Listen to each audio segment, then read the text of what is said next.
ایک اور اسپیکٹ یہ بے اولادی کا بہت بڑھتی جا رہی ہے معاشرے میں، اور یہ چیز بہت نا اب لوگوں کو ڈی موٹیویٹ کیونکہ کافی ہمارے پاس کیسز آتے ہیں کہ دیکھیں اولاد کے لیے تو سب کچھ کرنا تھا، اولاد ہی اب نہیں ہے، اور 10-12 سال لوگوں کو گزر چکے ہیں لیکن کوئی مطلب اب معاملہ نہیں ہو رہا. تو یہ اس کو کیسے وہ دعا بھی کرنا چھوڑ گئے ہیں لوگ، کہتے ہیں کہ بس ٹھیک ہے اب ہم نے قبول ہی کر لیا ہے، اور ایک ڈی موٹیویٹڈ لائف گزار رہے ہیں پرپز لیس کہ بس اولاد ہی نہیں ہے تو بس اب کیا جینا، بس ٹھیک ہے اب زندگی گزر جائے.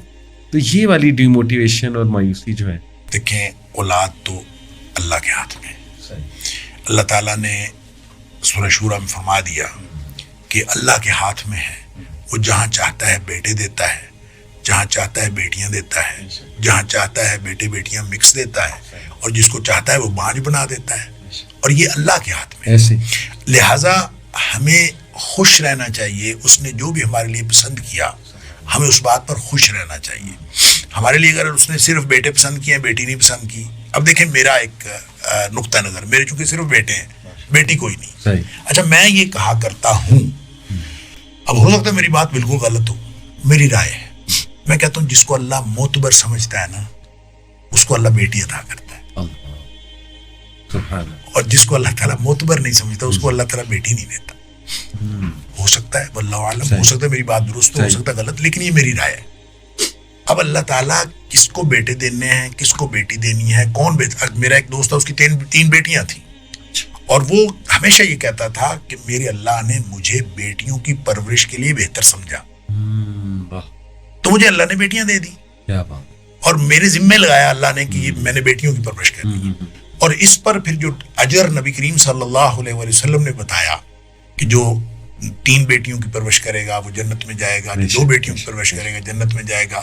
تو صحابی کہتا ہے کہ لوگوں نے آگے ایک بیٹی کے بارے میں پوچھا نہیں، وگرنہ نبی کریم صلی اللہ علیہ وسلم ایک بیٹی پر بھی یہی اجر بتاتے کہ وہ جنت میں جائے، کہ اگر اس کو نیک صالح تربیت کرتا ہے اور اس کی شادی کر دیتا ہے اور اس کو تربیت کر کے اور سارا کچھ اس کو مکمل کرتا ہے تو انشاءاللہ ایک بیٹی کی پرورش پر اس کو جنت ملے گا. اچھا یہ سارا، اچھا اس کی تھنکنگ ہے، وہ کہتا تھا مجھے اللہ تعالیٰ نے بیٹیوں کی پرورش کے لیے بہتر سمجھا، الحمدللہ مجھے اللہ نے بیٹیاں دی. اب یہ ہر ایک کا اپنی سوچ کا انداز ہے. اب اگر سوچنا شروع کر دے کہ مجھے اگر اللہ نے بیٹا بیٹی کچھ بھی نہیں دیا تو آپ یہ سمجھیں کہ اللہ نے مجھے جس قابل سمجھا اللہ نے مجھے نہیں بیٹا بیٹی دی، کوئی بات نہیں. ایک بات. دوسری بات کہ اللہ سے مانگنا منع نہیں ہے، اللہ سے دعا کی جا سکتی ہے، اور ہمیں تو قرآن نے بڑا واضح بتایا کہ ابراہیم نے بھی اللہ سے مانگا، زکریا علیہ السلام نے اللہ سے مانگا، اور جب مانگا تو اچھا مانگا تو کیسے پتا چلا؟ اب نبی تھے حضرت زکریا علیہ السلام، لیکن کیسے خیال آیا کہ میں مانگ لوں؟ حضرت مریم کے پاس بے موسم پھل دیکھ کر، یعنی خالو تھے حضرت مریم کے حضرت زکریا علیہ السلام، تو وہ حجرہ تھا، اس کا ایک ہی دروازہ تھا، اس کی چابی ان کے پاس ہوتی تھی اور کوئی دروازہ نہیں تھا، اور آ کے دیکھتے تو بے موسم پھل ان کے پاس ہوتے. انا لکی ہادہ، مریم یہ کہاں سے آتا ہے؟ اور انہوں نے کہا اللہ کی طرف سے آتا ہے. سوچا کہ یہ جو بے موسم پھل اس کو دے سکتا ہے اللہ، تو وہ مجھے بڑھاپے میں اولاد بھی دے سکتا ہے، تو مانگ لیا اللہ سے. جب اللہ کی طرف سے خوشخبری ملی بیٹے کی تو اب پریشان ہو گئے کہ میں بوڑھا ہوں، بیوی بانجھ ہے، بیٹا کسے ملے گا؟ صحیح بات، خود ہی حیران ہو گئے. اچھا یہی حال حضرت ابراہیم علیہ السلام کی بیوی کے ساتھ ہوا. اچھا اب جو یہاں زکریا علیہ السلام کا جو تذکرہ اللہ نے جہاں بھی کیا ہے، میں یہاں پہ ایک علاج بتانا چاہتا ہوں لوگوں کو کہ اللہ کریم نے قرآن میں جہاں کہیں زکریا علیہ السلام کے اس بیٹے کا ذکر کیا ہے اور اولاد کا ذکر کیا ہے، اور حضرت زکریا کی اس حیرت کا ذکر کیا ہے کہ میں بوڑھا ہوں، میری بیوی مان جائے، میں کیا کروں، ہر مقام پر اللہ نے یہ حکم دیا ہے کہ وَسَبِّحْ بِالْعَشِيِّ وَالْإِبْكَارِ، صبح و شام اللہ کی تسبیح بیان کر. اور اس سے جو ہے مفسرین نے یہ نقطہ نکالا ہے، اور میں یہ سمجھتا ہوں یہ قرآن کا بیان ہے اور یہ بالکل درست ہے کہ جہاں بے اولادی ہے نا ان کو صبح و شام ایسے اذکار کرنے چاہیے جس میں تسبیح ہے. سبحان اللہ کہیں، سبحان اللہ و بحمدہ کہیں، سبحان اللہ و بحمدہ سبحان اللہ العظیم کہیں، سبحان اللہ و بحمدہ عدد خلقہ و رضا نفسہ و زینت عرشہ و مداد کلماتہ. جو یہ جو جتنے اذکار ہیں جو سبحان سے شروع ہوتے ہیں، جس میں سبحان ہے، جس میں اللہ کی تسبیح ہے، تو وہ کریں تو یہ انشاءاللہ بے اولادی کا علاج ہے. میاں بیوی دونوں اگر تسبیح کریں تو انشاءاللہ یہ بے اولادی کا علاج ہے. صبح و شام کریں. تو میں نے اس پہ جو ہے نا 6-7 چیزیں بنائی ہوئی ہیں. اور مجھے تو کوئی بے اولاد جوڑا کہتا ہے کہ اولاد نہیں ہوتی، میں ان کو یہ دیتا ہوں. میں کہتا ہوں کہ آپ یہ 6-7 چیزیں ہیں، یہ پڑھا کرو اور صبح و شام اس کا ذکر کیا کرو. اور یہ قرآنی علاج ہے بے اولادی کا. بالکل کہ آپ تسبیح کریں گے تو انشاءاللہ وہ نقص دور ہو جائے گا اور اللہ تعالیٰ اولاد دے دے گا. اچھا، یہ تو ہے ایک بات جو اس کی روحانی سائیڈ ہے، یا اس کو جو ہم شرعی طور پر دیکھتے ہیں. لیکن جو دوسرا اس کا حصہ ہے نا، جو اس کو ہم فزیکلی دیکھیں تو ہمارے جو حالات ہیں نا، آج کل ساری نسل وہ فاسٹ فوڈ پہ اور جنک فوڈ پہ چل رہی ہے.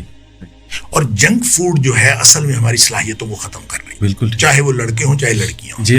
اور اس نے جنک فوڈ نے ہمارے بچے بچیوں کو ان کے اندر یہ صلاحیت ختم کر دی ہے، یا قریب الاختتام ہے. بالکل.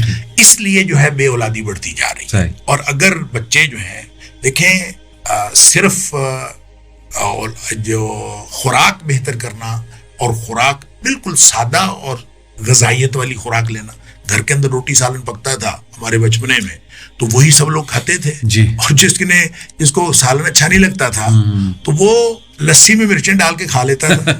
مطلب اس علاوہ آپشن کوئی نہیں. اور میکسیمم جو عیاشی ہوتی تھی وہ یہ ہوتی تھی کہ عصر کے وقت جو ہے وہ دانے بنوا لیے جاتے تھے کڑھائی سے، اور وہ کبھی مکئی کے دانے، کبھی چنے کے دانے، کبھی چاول اس کے ساتھ شامل کر دیے، اور یہ دانے بنوا کے وہ ہر چیز میں غذائیت، ہر چیز غذائیت والی.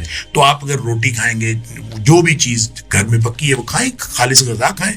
اور اگر بچے اپنی غذا کا اہتمام کریں، اور خاص طور پہ جو نوجوان ابھی جوانی کی کے جو دہلیز پر ہیں، تھریشولڈ پر ہیں، ان کو چاہیے کہ وہ اپنی غذا بہتر کریں. اور بچپنے سے بھی ماں باپ کو چاہیے کہ ان کو جو ہے نا یہ جنک فوڈ سے منع کرنا چاہیے. تو بہت کم کریں اس کو. اور غذائیت پہ جو لوگ اپنا اہتمام کریں گے تو میرا خیال ہے انشاءاللہ ایک دوسرا فزیکل ایکٹیویٹی ختم ہوتی جا رہی ہے. اور ہر چیز جو ہے، گاڑیاں آ گئی ہیں گھر کے اندر گراج سے گاڑی میں بیٹھتے ہیں، اور گاڑی اسکول چھوڑ آتی ہے، گاڑی کالج چھوڑ آتی ہے، گاڑی پہ جاتے ہیں، یا پھر بچے جوان ہوتے ہیں موٹر سائیکل زیادہ. اور اس کے علاوہ یعنی فزیکل ایکٹیویٹی ختم ہوتی جاتی. یہ دونوں باتیں ہیں جس نے بے اولادی کو زیادہ کیا ہے. اور اگر بچے نوجوان ان دونوں باتوں کا اہتمام کریں، اپنی غذا اچھی کریں اور اپنی جو فزیکل ایکٹیویٹی بہتر کریں،